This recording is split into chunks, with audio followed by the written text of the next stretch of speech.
Hello, नमस्कार भी सभी को। कैसे हो आप सब लोग? आई होप कि सभी अच्छे होंगे। जैसा कि आप लोगों को पता है कि हमारी जो एक सीरीज चल रही थी, पराक्रम सीरीज, ठीक है।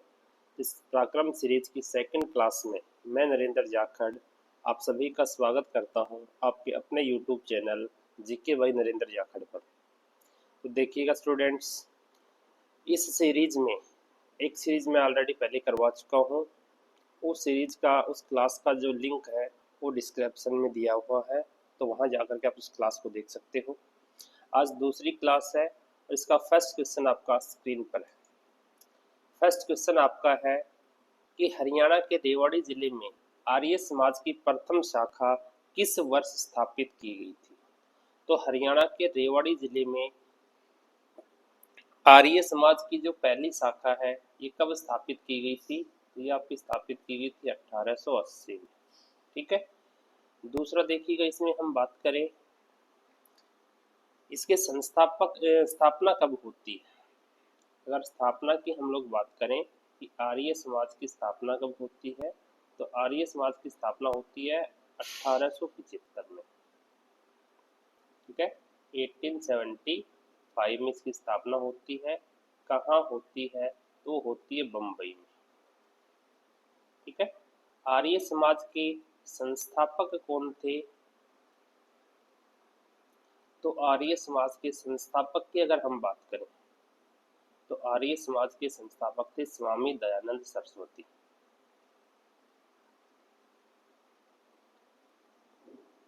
स्वामी दयानंद सरस्वती हैं, ये आर्य समाज के संस्थापक रहे हैं, ठीक है। आर्य जो समाज है इसका उद्देश्य क्या था भाई? तो इसके उद्देश्य की बात करें तो आर्य समाज का उद्देश्य क्या था? वेदों की ओर लौटो।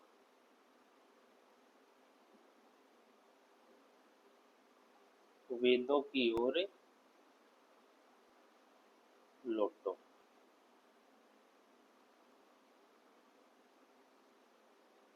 ठीक है।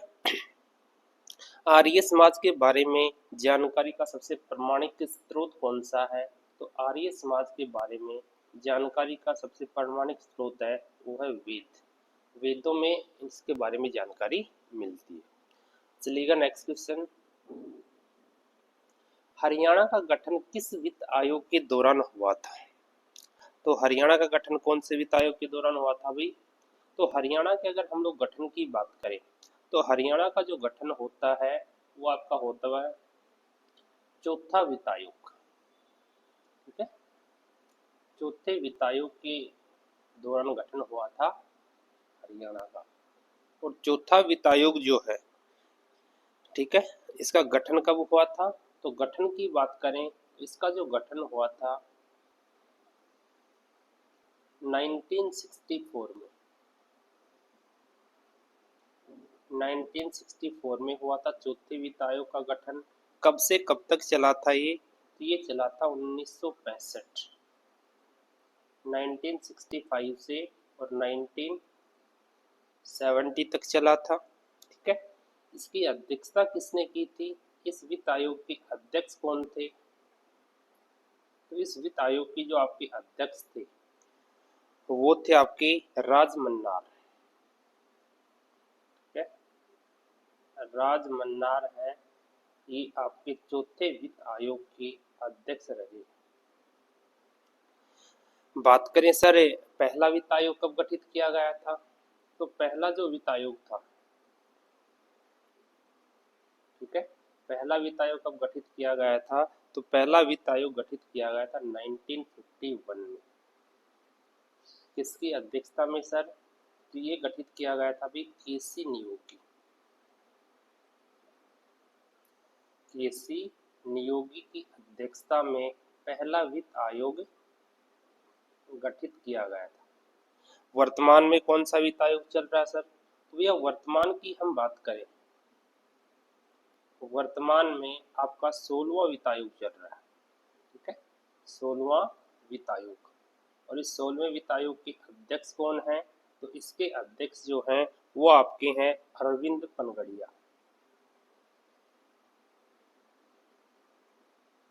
अरविंद पनगड़िया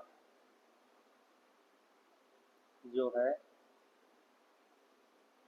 अरविंद पनगड़िया है, ये आपके 16वें वित्त आयोग के क्या है अध्यक्ष।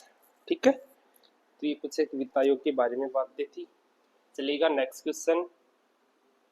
अगला क्वेश्चन आपका है हरियाणा के गठन के समय भारत के राष्ट्रपति कौन थे।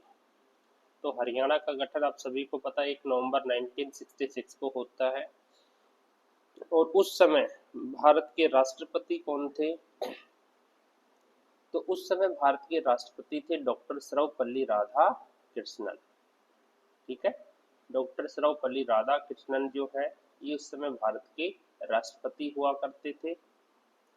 और सर्वपल्ली राधाकृष्णन की बात करें तो आप सभी को पता है सर्वपल्ली राधाकृष्णन जो है ये भारत के क्या रहे हैं भाई, भारत के प्रथम उपराष्ट्रपति रहे हैं।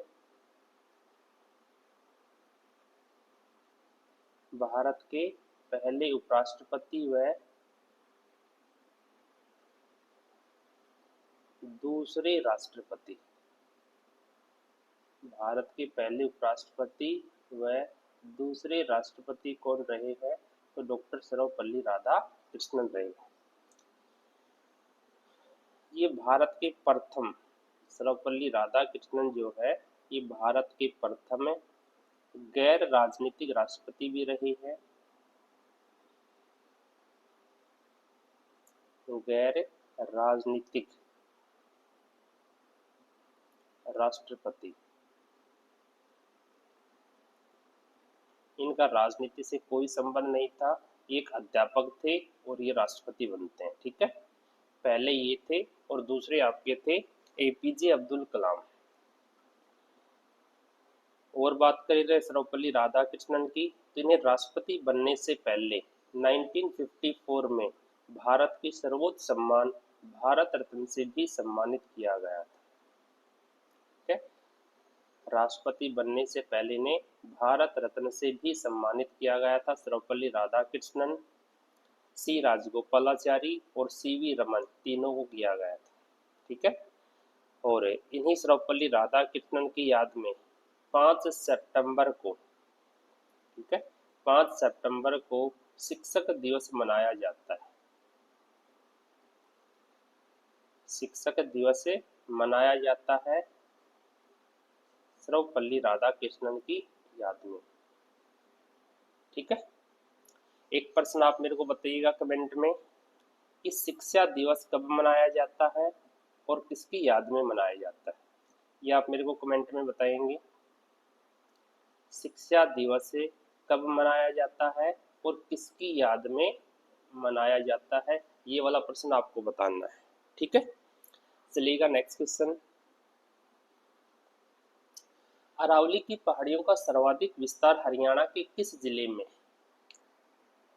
तो अरावली की जो पहाड़ियां हैं इनका सबसे अधिक विस्तार हरियाणा के कौन से जिले में है भाई, तो इनका जो सबसे ज्यादा विस्तार है गुरुग्राम में। ठीक है, बात करें अरावली की पहाड़ियों की तो देखिएगा भाई अरावली की जो पहाड़ियां हैं ये विश्व की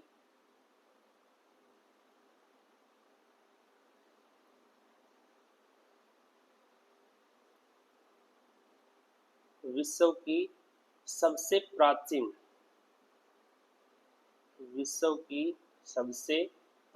पर्वत श्रेणी।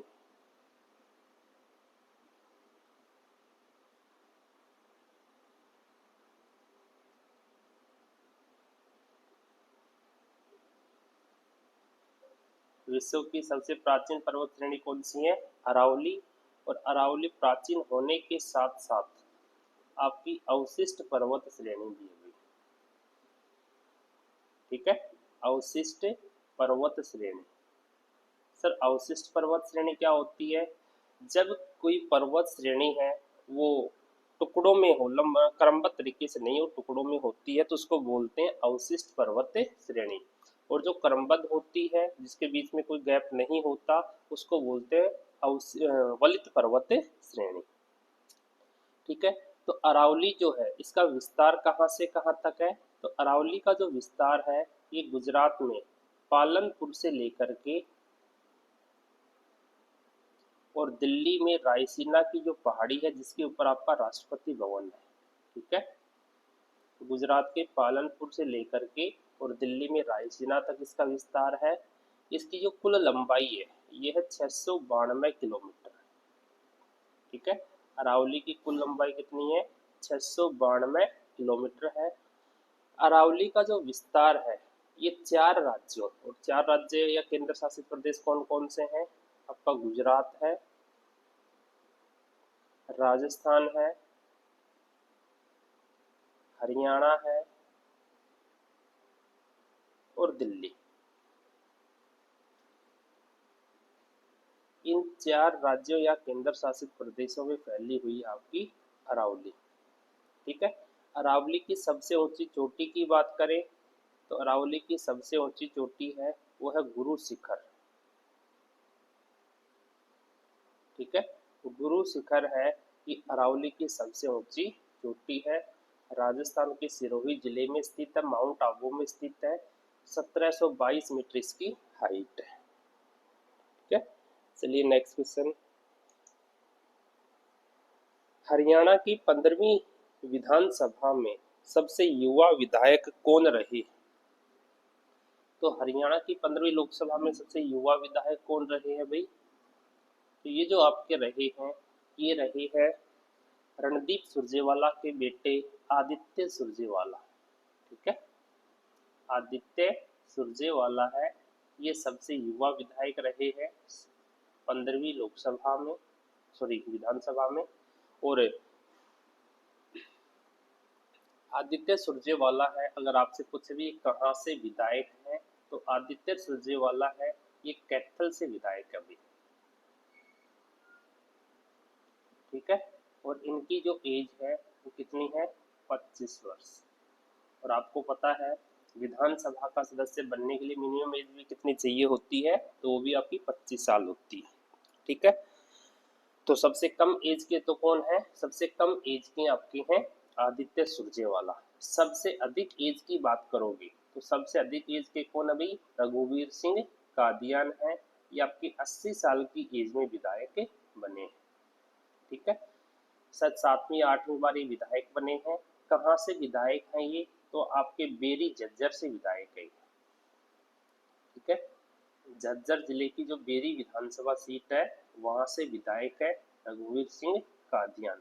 और आपको पता है विधानसभा में जो सबसे वरिष्ठ व्यक्ति होता है उसी को राज्यपाल क्या चुनता है? उसी को राज्यपाल चुनता है प्रोटेम स्पीकर। तो आपसे पूछे कि वर्तमान में हरियाणा विधानसभा में प्रोटेम स्पीकर कौन है?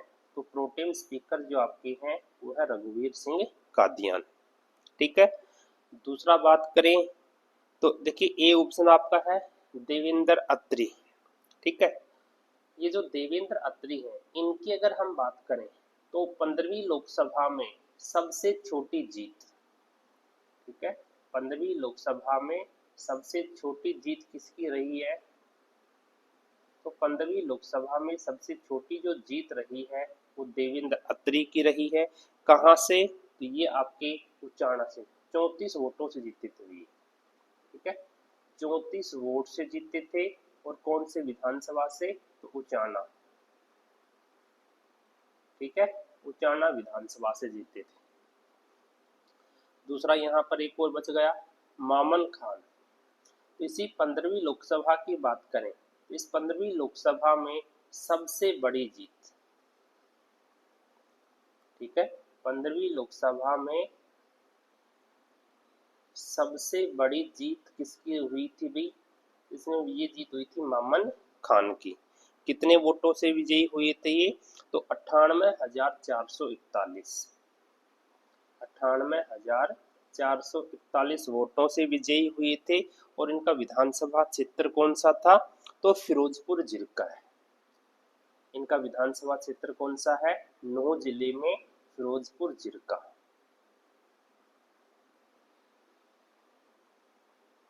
यहां से आपके विधायक रहे। ठीक है, ये सभी बातें।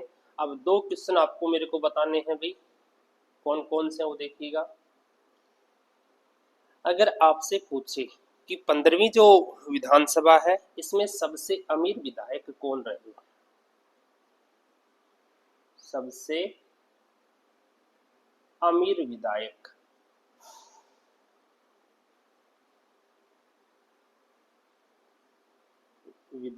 कौन रही है?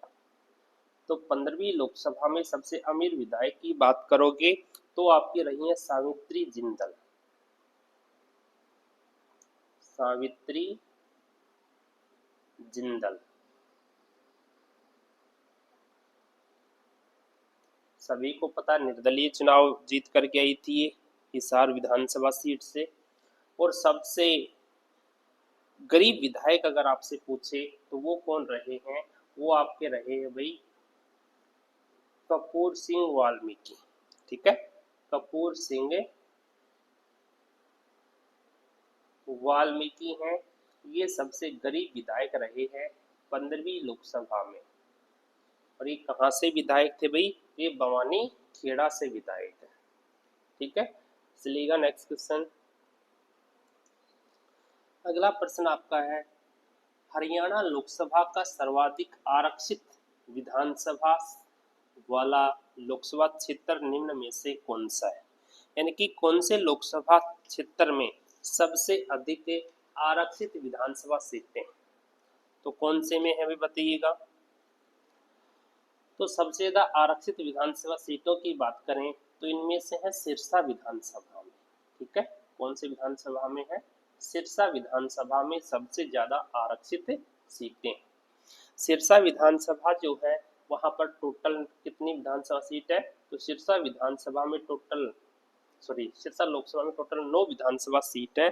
और इन 9 में से 3 सीटें ऐसी हैं जो आरक्षित हैं। कौन कौन सी हैं? एक तो आपकी है नरवाना। ठीक है, दूसरी आपकी है भाई कालांवाली।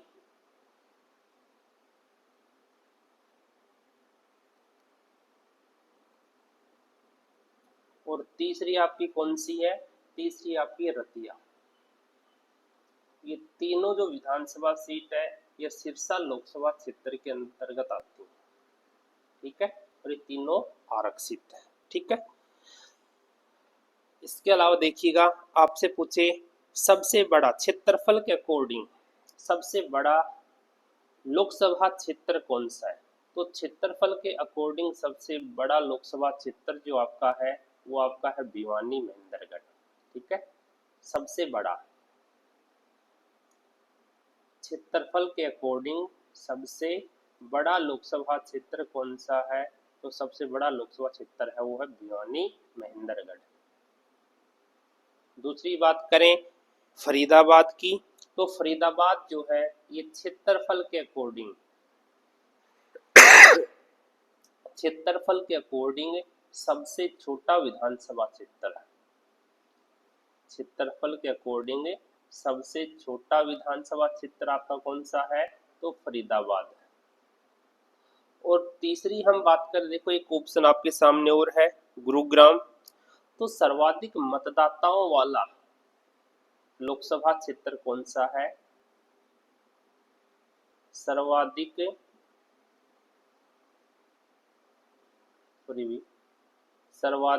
मतदाताओं वाला, देखिए सबसे ज्यादा मतदाता कौन से लोकसभा क्षेत्र में है? तो आपके गुरुग्राम में। तो चारों क्वेश्चन आपको याद रखने। और आपसे पूछ ले कि सबसे कम मतदाता कौन से लोकसभा क्षेत्र में है? तो सबसे कम पूछे तो आपके हैं भी सोनीपत में। ठीक है, सबसे कम मतदाता वाला लोकसभा क्षेत्र कौन सा है? सोनीपत। और हरियाणा की एकमात्र लोकसभा सीट कौन सी है जहां कोई विधानसभा सीट आरक्षित नहीं है? तो देखिएगा ये वाली जो सीट है ना आपकी भिवानी महेंद्रगढ़, ठीक है, इसमें कोई भी आरक्षित सीट नहीं है, कोई भी विधानसभा सीट आरक्षित नहीं है महेंद्रगढ़ भिवानी में, ठीक है। चलिएगा नेक्स्ट क्वेश्चन। हरियाणा राज्य मानवाधिकार आयोग का गठन किस वर्ष हुआ? तो हरियाणा राज्य मानवाधिकार आयोग की बात करें, इसका गठन कब होता है? इसका गठन होता है 2012 में, ठीक है। और हरियाणा राज्य मानवाधिकार आयोग जो है, ठीक है, गठन तो इसका हुआ था 2012 में। इसका हेडक्वार्टर आपसे पूछे, इसका मुख्यालय अगर आपसे पूछे कहाँ पर है, तो हरियाणा राज्य मानवाधिकार आयोग का मुख्यालय कहाँ है? चंडीगढ़। पंचकुला नहीं करना इसका, इसका मुख्यालय कहाँ पर है? तो इसका मुख्यालय आपका है चंडीगढ़ में, ठीक है। इसके प्रथम अध्यक्ष कौन रहे थे भाई? हरियाणा राज्य मानवाधिकार आयोग के पहले अध्यक्ष कौन रहे हैं? इसके पहले अध्यक्ष आपके रहे थे श्री विजेंद्र जैन। विजेंद्र जैन जो है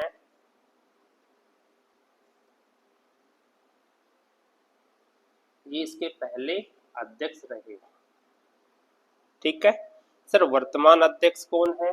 तो वर्तमान की बात करोगे तो वर्तमान अध्यक्ष इसके हैं ललित बत्रा।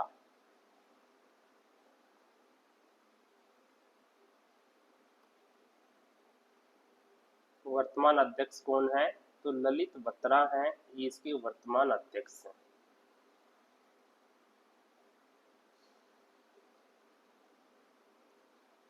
ठीक है। और इसका कार्यकाल कितना होता है सर? तो जो मानवाधिकार आयोग, राज्य मानवाधिकार आयोग होता है, इसका कार्यकाल होता है 5 वर्ष का। कार्यकाल कितना होता है? 5 वर्ष या 70 वर्ष।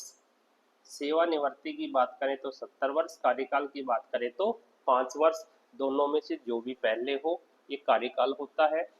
और राज्य मानवाधिकार आयोग है, ये एक गैर संवैधानिक निकाय है, इसका जो एक्सप्लेन है वो अपने कॉन्स्टिट्यूशन में नहीं किया गया है। नेक्स्ट क्वेश्चन देखिएगा। हरियाणा साहित्य अकादमी के वर्तमान निर्देशक कौन है? तो हरियाणा साहित्य अकादमी के वर्तमान निर्देशक कौन है? तो बताइएगा भाई। इसके वर्तमान निर्देशक जो आपके हैं वो हैं ऑप्शन ए डॉक्टर धर्मदेव विद्यार्थी हैं, ये वर्तमान में इसके अध्यक्ष हैं, ठीक है। बात करें किसकी? हरियाणा साहित्य अकादमी। तो हरियाणा जो साहित्य अकादमी है इसका गठन कब होता है? तो हरियाणा साहित्य अकादमी के गठन की बात करें, इसका गठन आपका होता है 9 जुलाई 1970।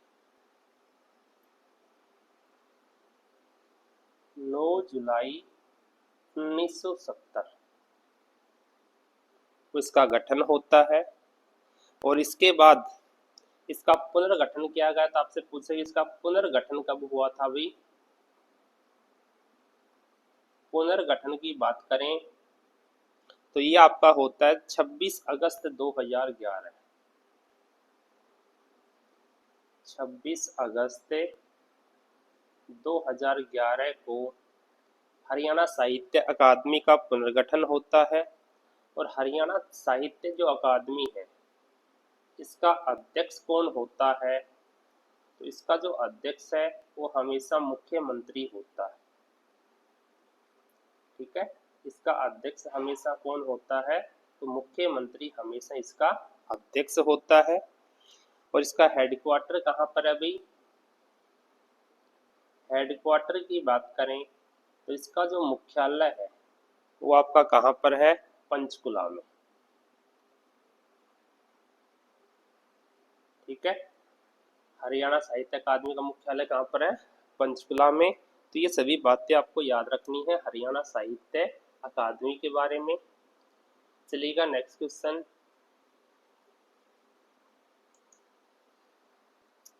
हरियाणा में कुल पर्यावरण न्यायालयों की संख्या कितनी है? हरियाणा में कुल पर्यावरण न्यायालयों की संख्या कितनी है भाई? तो हरियाणा में कुल पर्यावरण न्यायालयों की संख्या आपकी है 2। ठीक है, टोटल पर्यावरण न्यायालयों की संख्या कितनी है, तो ये 2 है। और ये 2 कहाँ कहाँ पर है भाई, तो पहले तो ये आपके 2 जो हैं ये हुआ करते थे, एक तो फरीदाबाद में हुआ करता था,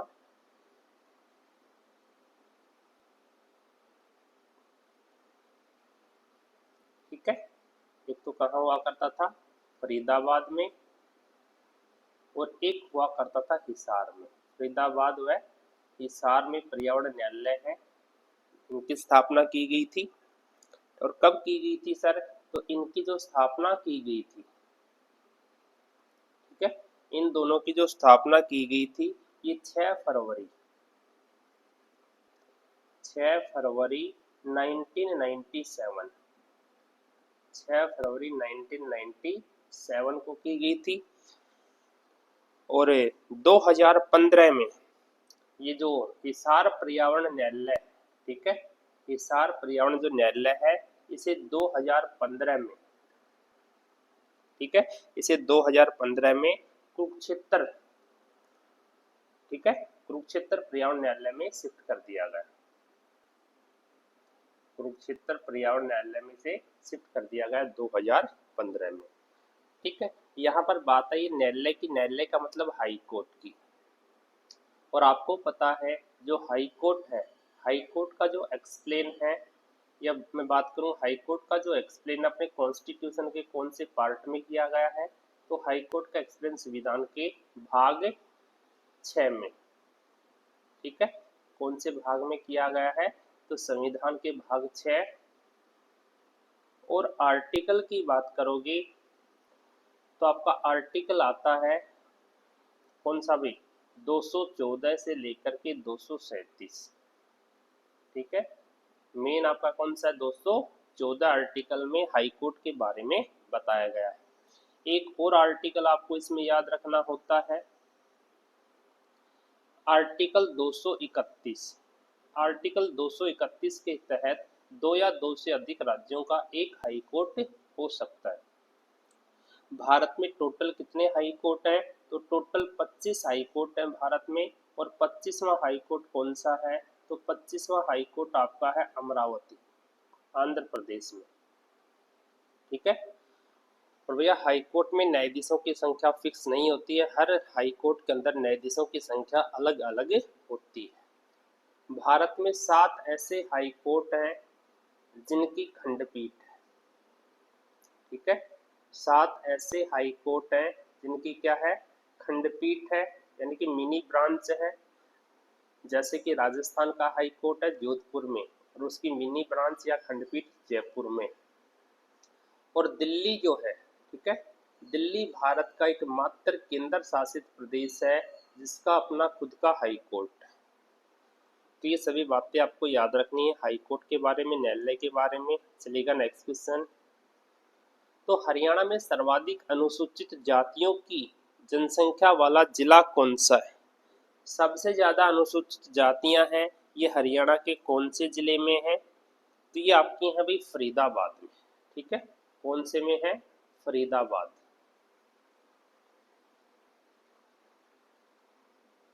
सबसे ज्यादा अनुसूचित जातियां फरीदाबाद में हैं, ठीक है।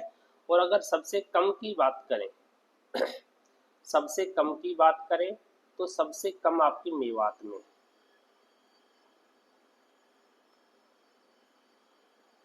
सबसे कम कहां पर है, तो ये आपकी है मेवात में, नूह में, ठीक है। बात करें फरीदाबाद की, तो फरीदाबाद जो है इसका गठन कब हुआ था, फरीदाबाद का गठन कब होता है, तो फरीदाबाद का जो गठन है कि 15 अगस्त, ठीक है, 15 अगस्त 1979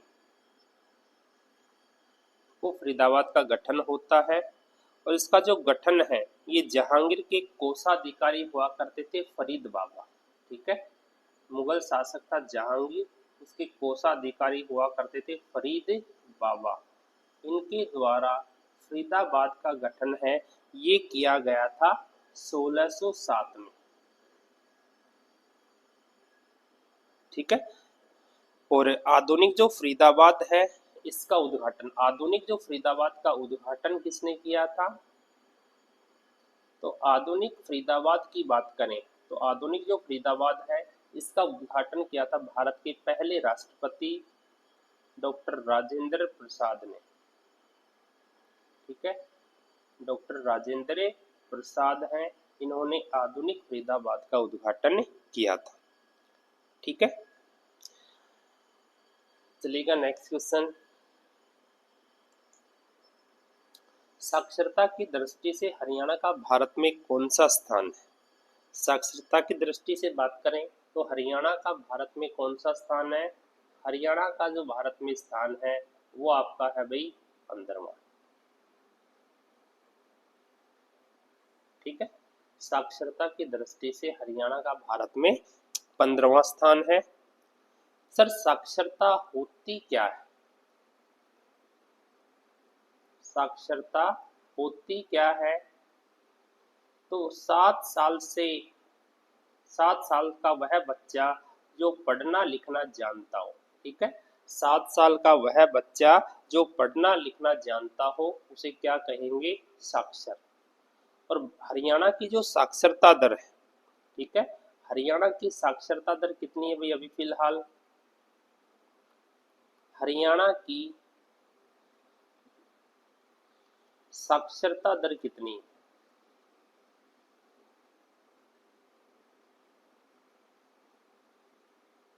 तो हरियाणा की जो साक्षरता दर है ये 75.60%। ठीक है, सर्वाधिक साक्षरता वाला जिला कौन सा है? तो सर्वाधिक साक्षरता की बात करें, सर्वाधिक साक्षरता वाला जिला आपका है वो है गुरुग्राम। सर्वाधिक साक्षरता वाला जिला कौन सा है? वो गुरुग्राम है। और गुरुग्राम की जो साक्षरता दर है वो कितनी है? तो वो 84.70%। ठीक है, सबसे कम की बात करें, सबसे कम साक्षरता तो वो आपकी भी मेवात की। ठीक है, सबसे कम साक्षरता किसकी है? मेवात या लुणो आप कह सकते हो। यहाँ की साक्षरता दर कितनी है सर? तो वो है 54.08%। ठीक है, और पुरुष साक्षरता हरियाणा की अगर मैं बात करूं, हरियाणा की पुरुष साक्षरता दर कितनी है?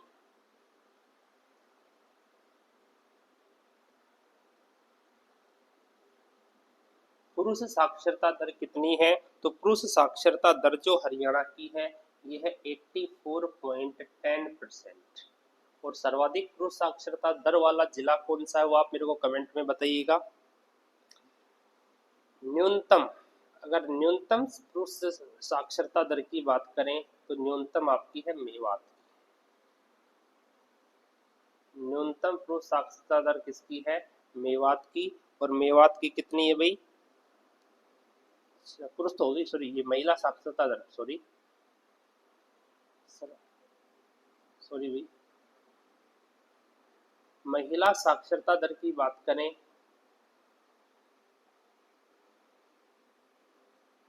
हरियाणा की पुरुष साक्षरता दर है 84.10%।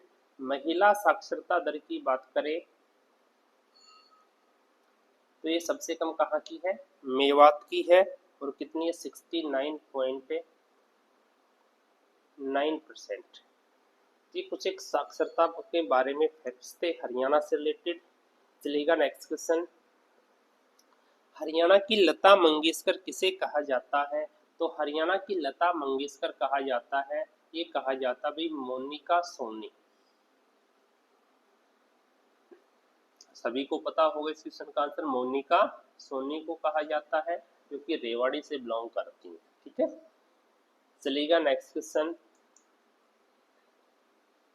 हरियाणा के प्रसिद्ध संगी रामकिशन व्यास का संबंध कहाँ से है? तो रामकिशन व्यास का संबंध कहाँ से है, बताओ भाई। तो रामकिशन व्यास के संबंध की बात करें तो इनका जो संबंध है ये है नारनौल से।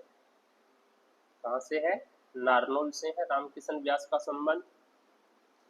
और बात करें नारनौल की तो विरासत का शहर किसे कहा जाता भाई,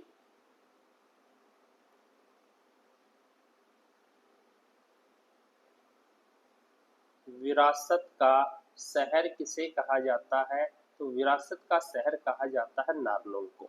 ठीक है। दूसरा बात करें शेरशाह सूरी का जन्म कहाँ हुआ था भाई, ठीक है।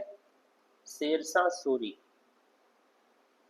इसका जन्म कब होता है, तो इसका जन्म होता है 1486 को। 1486 को नारनौल में होता है। और आप जानते हो ये वही शेरशाह सूरी है जिसने 1539 में चौसा के युद्ध में और 1540 में बिलग्राम के युद्ध में, दोनों युद्धों में हुमायूं को परास्त करता है और नींव डालता है सूर्यवंश की। ठीक है। और शेरशाह सूरी आप जानते हो इनके बचपन का नाम क्या था, शेरशाह सूरी जो है इसके बचपन का नाम क्या था, तो शेरशाह सूरी के बचपन का नाम था फरीद। शेरशाह सूरी के बचपन का नाम क्या था, फरीद। बीरबल, बीरबल का जन्म कहाँ होता है, ठीक है।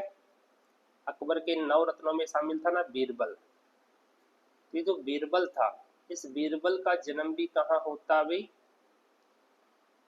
तो बीरबल का जो जन्म है ये भी नारनौल में ही होता है। ठीक है। बीरबल का जन्म भी आपका नारनौल में होता है।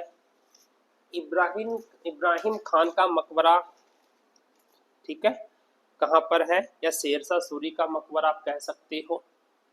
शेरशाह सूरी है, इन्हीं के दादा थे इब्राहिम खान, तो शेरशाह सूरी का मकबरा आप इसे कह सकते हो, ये भी नारनौल में ही है।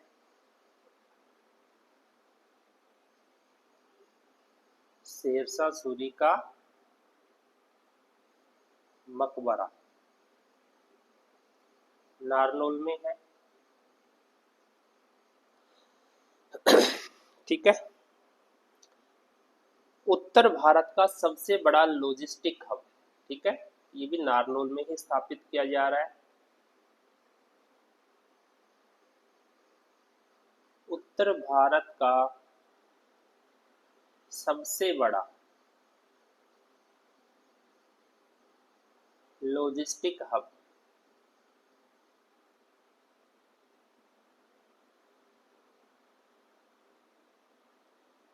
उत्तर भारत का सबसे बड़ा लॉजिस्टिक हब कह सकते हो, पार्क आप कह सकते हो, ये भी नारनौल में स्थापित किया जा रहा है।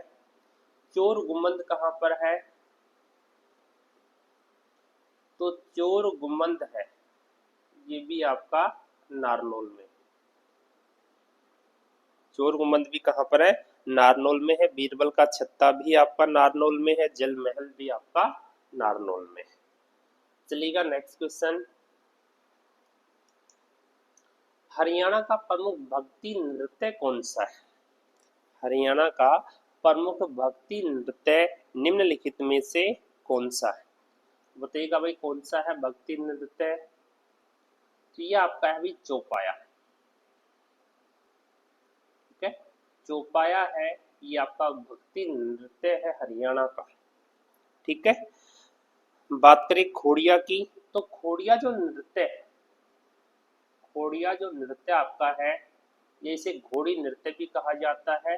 तो ये शादी जो समारोह होते हैं, शादी समारोह जो होते हैं उनके उत्सव पर किया जाता है खोड़िया या घोड़ी नृत्य से कहा जाता है। ठीक है।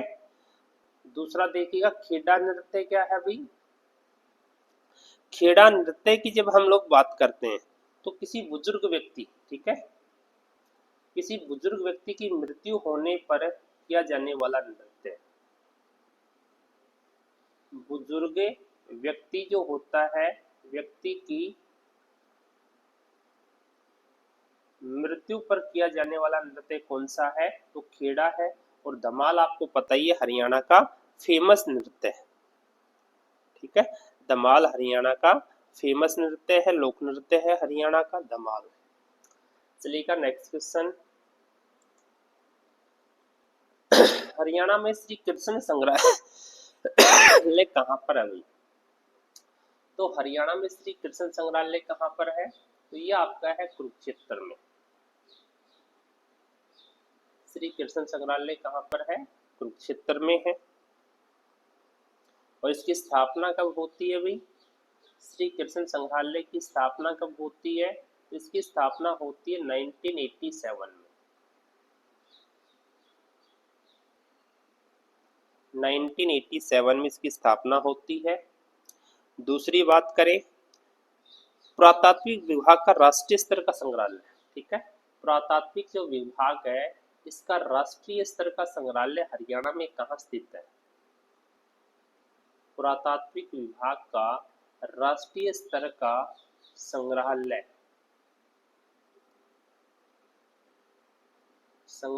जो है ये कहाँ स्थित है? तो ये आपका स्थित है भाई कहाँ? पंचकुला में। कहाँ पर है ये? पंचकुला में, ठीक है। और पुरातात्विक विभाग का राज्य स्तरीय संग्रहालय कहाँ पर है? तो पुरातात्विक विभाग का राज्य स्तरीय जो संग्रहालय है ये आपका है हिसार में। ये कहाँ पर है? हिसार में, ठीक है। और राज्य का सबसे बड़ा व पुराना संग्रहालय पूछे तो राज्य का हरियाणा का सबसे बड़ा व पुराना संग्रहालय, या बताओ भाई कमेंट में। पुराना संग्रहालय कहाँ पर है? तो ये आपका है झज्जर में, ठीक है। ये तो कुछ 4-5 संग्रहालय है जो आपको याद रखने हैं। चलिएगा नेक्स्ट क्वेश्चन।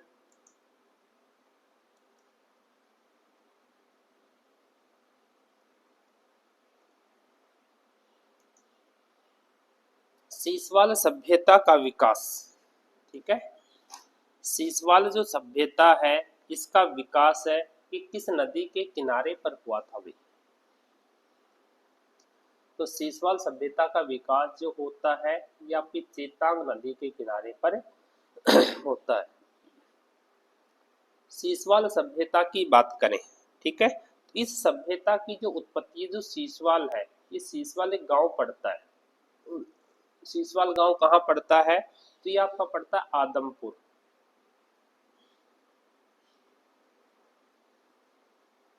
आदमपुर हिसार में, ठीक है। आदमपुर हिसार में सीसवाल गांव पड़ता है और वहीं पर उत्पत्ति हुई थी सीसवाल सभ्यता की, ठीक है। चेतांग नदी के किनारे पर। और इस सीसवाल सभ्यता की बात करें तो इसके हरियाणा में कितने स्थल है भाई खोजे गए हैं? इसके हरियाणा में अब तक लगभग 29 स्थल इसके खोजे गए हैं, ठीक है। कृषक बस्तियों की जो प्रमाण है, ठीक है, कृषक बस्तियों की जो प्रमाण है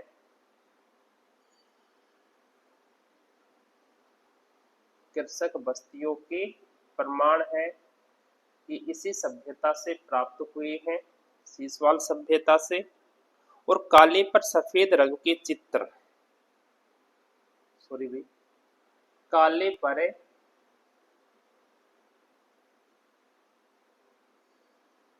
सफेद रंग के चित्र, सफेद रंग के चित्र इस सभ्यता की विशेषता रही, ठीक है। चलिएगा नेक्स्ट। डॉक्टर व्लादिमीर कोपेन के अनुसार हरियाणा में कितने प्रकार की जलवायु पाई जाती है? देखो भाई कोपेन को लेकर के अभी आपका जो सीईटी का एग्जाम हुआ था इसमें भी प्रश्न आपके पूछे गए थे। वो नेशनल लेवल पर पूछे गए थे, आपके हरियाणा लेवल पर है। तो बताइएगा डॉक्टर व्लादिमीर कोपेन के अनुसार हरियाणा में कितने प्रकार की जलवायु पाई जाती है। तो व्लादिमीर कोपेन के अनुसार हरियाणा की बात करें तो हरियाणा में 2 प्रकार की जलवायु आपकी पाई जाती है। ठीक है, कोपेन के अनुसार कौन कौन सी जलवायु पाई जाती है भाई। तो इसकी अगर मैं बात करूं तो एक तो आपकी पाई जाती है आर्द्र उपोष्ण। ठीक है, एक तो कौन सी पाई जाती है, आर्द्र उपोष्ण जलवायु।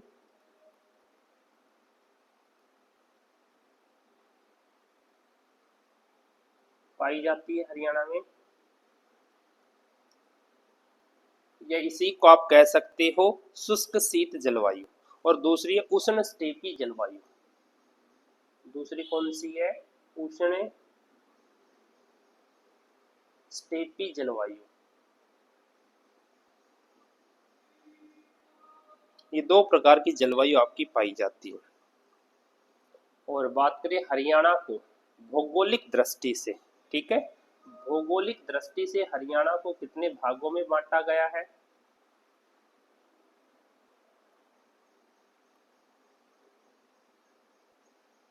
भौगोलिक दृष्टि से हरियाणा को कितने भागों में बांटा गया है। तो भौगोलिक दृष्टि से हरियाणा को 3 भागों में बांटा गया है। सबसे पहला आता आपका कुरुक्षेत्र,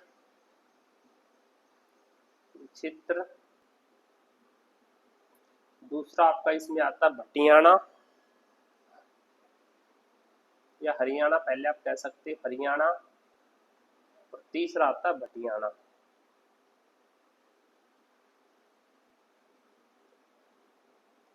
भटियाणा 3 भागों में बांटा गया हरियाणा को भौगोलिक दृष्टि से। ठीक है, चलिएगा नेक्स्ट क्वेश्चन। निम्नलिखित में से किस नदी द्वारा निर्मित बाढ़ का मैदान नैली कहलाता है। कौन सी नदी के बाढ़ का मैदान नैली कहलाता है भाई। तो ये आपका कहलाता घग्गर नदी। ठीक है, घग्गर नदी के बाढ़ का मैदान क्या कहलाता है, नैली कहलाता है। घग्गर नदी के बाढ़ का मैदान नैली कहलाता है। और घग्गर जो नदी है, इस घग्गर नदी में छोटे छोटे जो नाले होते हैं, ठीक है, घग्गर नदी जो है, इस घग्गर नदी के छोटे छोटे नाले जो होते हैं इन्हें क्या कहा जाता है। तो छोटे छोटे नाले जो होते हैं इन्हें चो कहा जाता है। ठीक है, छोटे छोटे नाले होते हैं उनको क्या कहा जाता है, चो कहा जाता है। इस नदी का घग्गर नदी की बात करें तो घग्गर नदी का उद्गम कहाँ से होता है भाई। घग्गर जो नदी है, इस घग्गर नदी का उद्गम होता है हिमाचल प्रदेश के सोलन जिले में डागसाई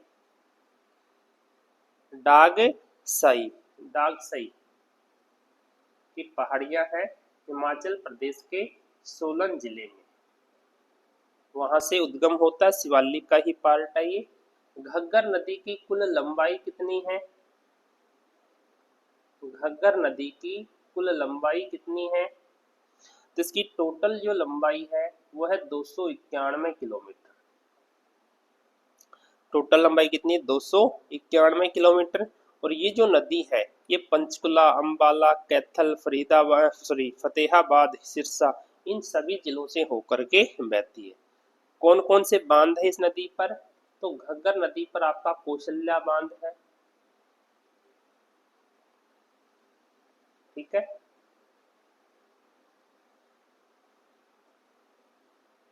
कौशल्या बांध है।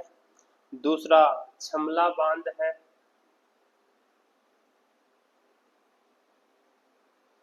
छमला बांध है। तीसरा बात करोगे दीवान वाला बांध है। दीवान वाला बांध है। ठीक है, ओटू बांध है।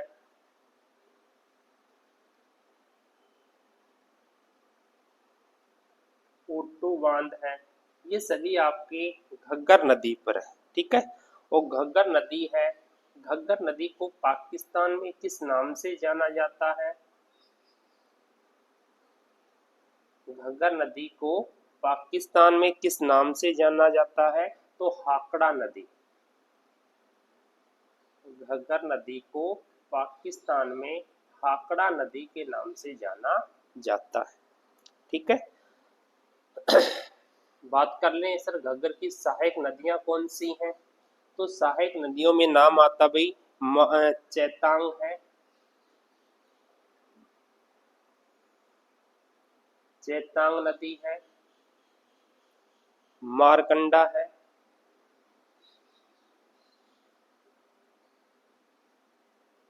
चेतांग है, मारकंडा है, कौशल्या है।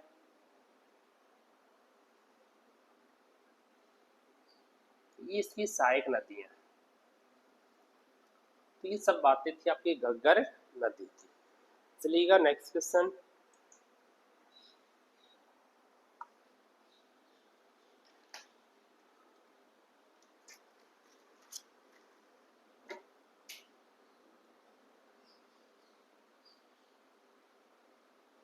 नेक्स्ट क्वेश्चन देखिएगा अभी। हरियाणा राज्य सिंचाई विभाग द्वारा 1947 में बाढ़ की समस्या व भूमि के कटाव को रोकने के लिए किस झील का निर्माण किया गया था? तो कौन सी झील का निर्माण किया गया भाई? तो ये निर्माण आपका किया गया था बड़खल झील। ठीक है, बड़खल झील का निर्माण किया गया था। और बड़खल झील की अगर हम बात करें, बड़खल झील कहाँ पर है आपकी? तो बताओ भाई बड़खल झील कहाँ पर है? फरीदाबाद में। कहाँ पर है ये? फरीदाबाद में। ठीक है। राज्य में बड़खल झील की बात करें तो राज्य में या हरियाणा में सर्वाधिक जो पर्यटक है, हरियाणा में सर्वाधिक पर्यटक हैं, ये इसी झील को देखने के लिए आते हैं, बड़खल झील को। दूसरी बात करें तो बसंत ऋतु में फ्लावर शो। ठीक है, जो आपकी बसंत ऋतु होती है, बसंत ऋतु में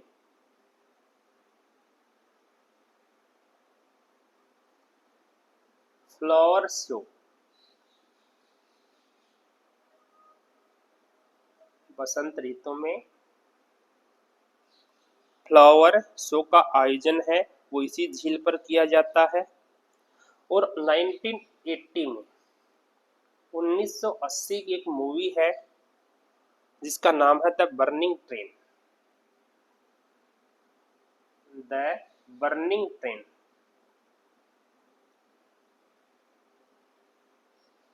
इस मूवी की जो गाने हैं उनकी शूटिंग है वो इसी झील के किनारे पर हुई थी। और इस झील का निर्माण कब हुआ था भाई? तो इस झील का निर्माण आपका होता है, इस झील का निर्माण कब हुआ था? निर्माण हुआ था आपका भाई 1947 में। ठीक है, निर्माण कब होता है? तो इस झील का निर्माण आपका होता है 1947 में। ये सभी बातें आपकी थी बड़खल झील की। इसके अलावा ही सूरजकुंड झील है, छोज झील है, बड़वाड़ी झील है, ये सभी भी आपकी फरीदाबाद में ही है। चलिएगा नेक्स्ट क्वेश्चन। हरियाणा में चिड़िया प्रजनन केंद्र जो है ये कहाँ पर है? हरियाणा में चिड़िया प्रजनन केंद्र कहाँ स्थापित किया गया, अभी कहाँ स्थित है? तो ये आपका है मोरनी पंचकुला में। चिड़िया प्रजनन केंद्र कहाँ पर है? मोरनी पंचकुला में है। इस मोरनी के अलावा बात करें, मोरनी के अलावा बात करें पिंजौर में क्या है? तो पिंजौर में आपका भाई गिद्ध प्रजनन केंद्र। ठीक है, गिद्ध प्रजनन केंद्र। तो गिद्ध प्रजनन केंद्र कहाँ पर है? ये आपका है पिंजौर में। ठीक है। दूसरा बात करोगे मोर व चिंकारा। मोर व चिंकारा प्रजनन केंद्र कहाँ पर है? तो मोर व चिंकारा प्रजनन केंद्र आपका है ये है झाबुआ के अंदर। कैरू भिवानी में क्या है? तो कैरू भिवानी में ओनली चिंकारा प्रजनन केंद्र है। कैरू भिवानी में क्या है? तो कैरू भिवानी में आपका है चिंकारा प्रजनन केंद्र। मोर व चिंकारा झाबुआ में है, ओनली चिंकारा प्रजनन केंद्र है, ये आपका कैरू भिवानी में है। इसके अलावा देखिएगा भी रेड जंगल फाउल है, वो आपका कहाँ पर है? पिंजौर में है। चिड़िया प्रजनन केंद्र मोरनी में हो ही गया आपका। मगरमच्छ भोर कुरुक्षेत्र में है। हाथी पुनर्वास केंद्र जो है ये बसंतौर यमुनानगर में है। ऊंट प्रजनन केंद्र सिरसा में है और सारस प्रजनन केंद्र आपका कुरुक्षेत्र में है। ये कुछ एक आपके प्रजनन केंद्र थे और ये था आपकी आज की क्लास का लास्ट क्वेश्चन। तो आपकी पराक्रम जो सीरीज है उसका सेकंड क्लास आज आपकी थी। काफ़ी बेहतरीन क्वेश्चन मैं आपके लिए लेकर के आया था और इसी टाइप के क्वेश्चन मैं हमेशा आपके लिए लेकर के आता रहूँगा। ये क्वेश्चन उन बच्चों के लिए और ज़्यादा इम्पोर्टेंट बन जाते हैं जिनका प्री क्लियर हो रखा, मेंस की जो तैयारी कर रहे हैं, या फिर जो और कॉन्फिडेंट बच्चे हैं जिनको ये लगता है कि हमें तो हरियाणा जीके आती है। उन बच्चों के लिए इस टाइप के जो एक्स्ट्रा फैक्ट्स वाले क्वेश्चन हैं ये ज़्यादा फायदेमंद रहने वाले हैं। ठीक है, तो क्लास को ज़्यादा से ज़्यादा लाइक शेयर सब्सक्राइब कीजिएगा और इस क्लास का जो PDF है इसकी, ठीक है, वो मैं अपने टेलीग्राम चैनल पर डाल दूंगा। टेलीग्राम चैनल जो है ये आपका टेलीग्राम चैनल का लिंक है, ये आपको डिस्क्रिप्शन में मिल जाएगा। फेसबुक इंस्टाग्राम वगैरह का जो लिंक है वो भी आपको डिस्क्रिप्शन में मिल जाएगा। पराक्रम जो क्लास फर्स्ट है उसका लिंक भी आपको डिस्क्रिप्शन में मिल जाएगा। तो ये क्लास देखने से पहले आप वो क्लास भी जरूर देखिएगा। ठीक है, तो चलिएगा मिलते हैं नेक्स्ट क्लास में, तब तक के लिए थैंक यू, धन्यवाद।